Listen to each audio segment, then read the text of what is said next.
সচিবালয়ে গণমাধ্যমের সঙ্গে কথা বলছেন আইন উপদেষ্টা আসিফ নজরুল। সরাসরি আমরা সেখানে চলে যাচ্ছি। সর্বোচ্চ দ্রুততার সাথে ন্যায় বিচার নিশ্চিত করেই বিচার করতে পারবেন, কারণ এখানে এত পারিপার্শ্বিক এত সাক্ষ্য রয়েছে, ডিএনএ টেস্ট পাওয়া যাবে, তারপর হচ্ছে পোস্টমর্টেম রিপোর্ট পাওয়া যাবে। ফলে আমরা আশা করছি খুব দ্রুততম সময়ে এই মামলার বিচার হবে এবং ইনশাআল্লাহ দোষী সাব্যস্ত হলে দৃষ্টান্তমূলক শাস্তি হবে।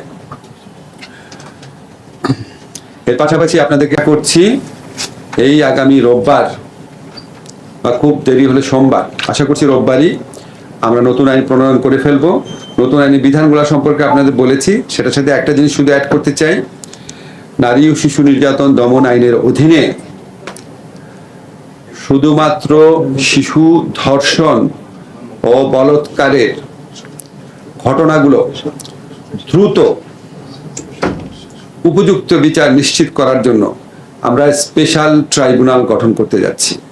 ওই স্পেশাল ট্রাইব্যুনাল গঠনের বিধান থাকবে, যে স্পেশাল ট্রাইব্যুনাল কাজ হবে শুধুমাত্র শিশু ধর্ষণ আর বলাৎকারের ঘটনার বিচার করা, যাতে এটা দ্রুত করা যায়, যাতে এখানে সর্বোচ্চ রাষ্ট্রের মনোযোগ দেওয়া। এটা ছাড়া আপনাদেরকে বলার কিছু নাই।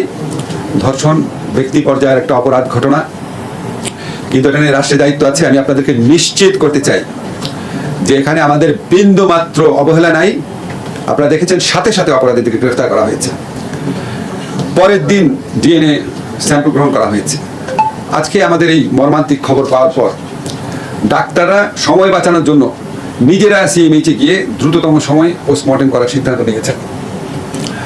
আমরা আমাদের দায়িত্ব পালন করব। এই ধরনের জঘন্য ঘটনা ঘটে গেলে মানুষের মন দুঃখ বেদনায় ভরে ওঠে। আমরাও মানুষ, আমাদের মন দুঃখ বেদনায় ভরে আছে।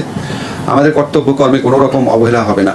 কিন্তু আপনাদের কাছে অনুরোধ, এই ইস্যুকে কেন্দ্র করে যারা দেশে নৈরাজ্য সৃষ্টি করতে চায় আপনারা তাদের দিকে লক্ষ্য রাখবেন। আমরা এই ইস্যুকে কেন্দ্র করে কোনো নৈরাজ্যকে আমরা বরদাস্ত করব না। আমাদের যদি কোনো ভুল ত্রুটি থাকে স্পেসিফিক্যালি বলবেন, অবশ্যই আমরা সেই ভুল ত্রুটির রেসপন্ড করব, জবাবদিহিতা নিশ্চিত করব। কিন্তু আপনাদেরকে আমরা নিশ্চিত করতে চাই এখন পর্যন্ত অন্তত এই ক্ষেত্রে আমাদের কোনো ভুল নাই, এবং ইনশাআল্লাহ আমরা চেষ্টা করব ভবিষ্যতে ভুল হলে ভুল কারেক্ট করার জন্য। গতকাল আপনাদেরকে একটা এক্সাম্পল আমরা বলেছি যে একটা শিশু ধর্ষণ মামলাতে একজনের যাবজ্জীবন কারাদণ্ড হয়েছিল, তাকে যখন হাইকোর্ট জামিন দিয়েছে, আমরা সরকারের পক্ষ থেকে আইন মন্ত্রণালয়ের পক্ষ থেকে অ্যাটর্নি জেনারেল অফিসের মাধ্যমে আপিলের ডিভিশনে আবেদন করেছিলাম, তার জামিনটাও বাতিল হয়েছে। আমরা এই ক্ষেত্রে জিরো টলারেন্স তো পুরনো কথা। আপনাদের শুধু একটা জিনিস জানিয়ে রাখি যে আমাদের এই উপদেষ্টা মণ্ডলীতে এমন মানুষ আছেন যারা দীর্ঘদিন নারী এবং শিশুদের অধিকার রক্ষার জন্য আন্দোলন করেছেন অথবা মানব অধিকারের জন্য আন্দোলন করেছেন।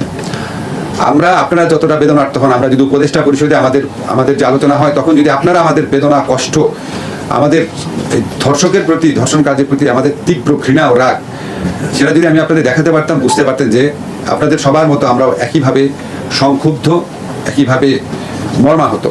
এবং পার্থক্য হচ্ছে আমাদের যেহেতু ব্যবস্থা নেওয়ার স্কোপ রয়েছে, আমরা অবশ্যই সকল রকম ব্যবস্থা নিচ্ছি। এর বাইরেও যদি আপনাদের সাজেশন থাকে, যে কোনো সময় আমাদের সাথে, কালকে আমাদের মেয়েদের একটা দল এসে আলোচনা করেছে, এর বাইরেও যদি আপনাদের মনে হয় যে আরো কোনো প্রস্তাব আছে,